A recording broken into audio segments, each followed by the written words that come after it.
I want to make a quick video today to update some people on some legislation that we've been facing here in Washington. Some really heavy anti-gun legislation, most of which was proposed by our Attorney General, who is a scoundrel and should be removed from office, and I'll talk about that later.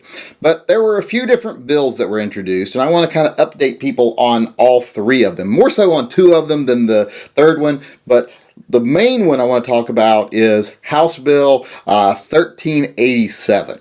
Now, this bill would basically turn any firearm that can take a detachable magazine and can be fired in a semi-automatic mode, it would take those weapons and classify them as an assault weapon. That's a misuse of the term, period, even when you use it for things like ARs, but when you use it for things like a Ruger 1022, that's definitely a misuse of the term. So this bill would do this. It would turn all these, harmless pretty much guns, or innocuous guns I should say. Nothing is really harmless. You can kill someone with a pencil. But these innocuous firearms, and turn them into a special class of assault weapons that you then had to register with the state. So basically they were creating a gun registry for all types of guns. And not only did you have to register the gun, you also had to register all the magazines you had for those guns, even if you already owned them at the time the law was enacted.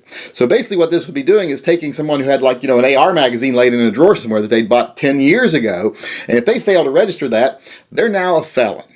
This creates a whole new class of criminal, a whole class of criminals that never actually committed a crime or did anything to anyone.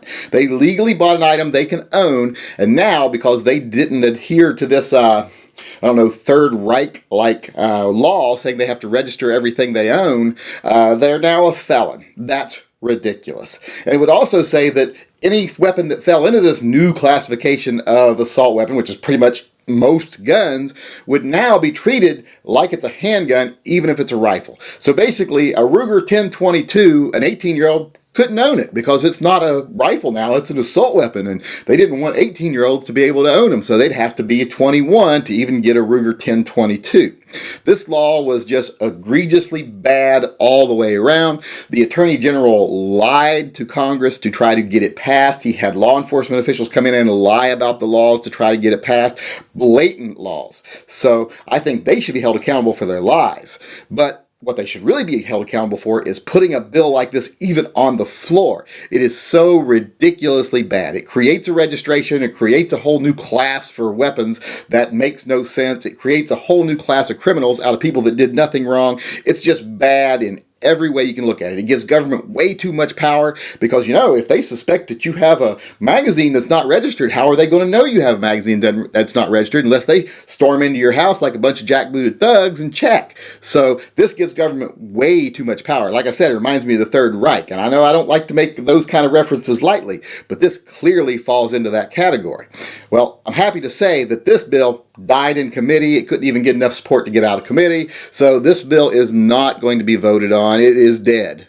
Now, the next bill I'm going to talk about is Bill 1122.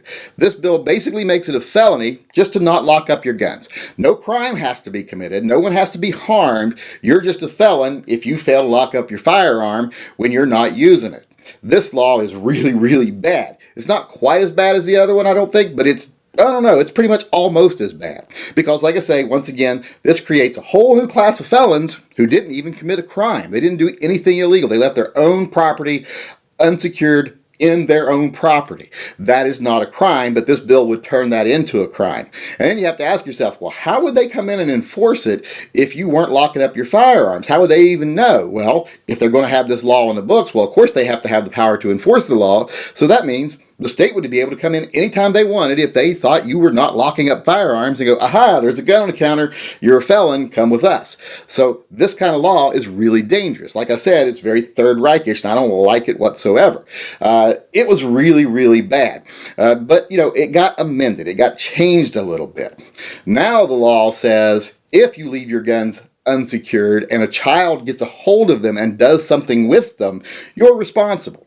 If your child gets a hold of your gun, takes it to school, shows it off, etc., but no one's harmed, well then you're guilty of a gross misdemeanor is the way I think it's written, and you can face a fine and maybe some community service, etc. But if your kid gets a hold of your gun and then either harms themselves or someone else with it, then you're responsible for that. That is as if you committed a crime. That's a felony. That's gross negligence. And, I almost agree with that.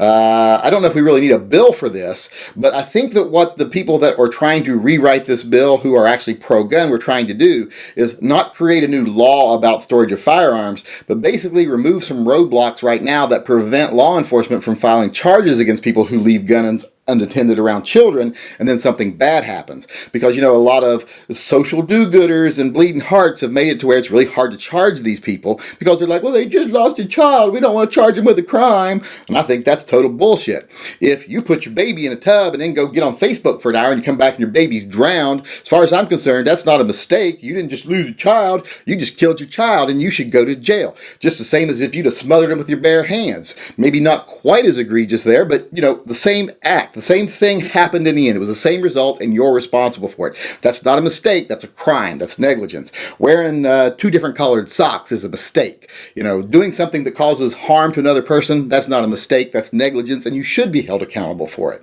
So I don't know if they're actually trying to make a new law with this bill the way they've written it now. If they are, I don't think we need a new law.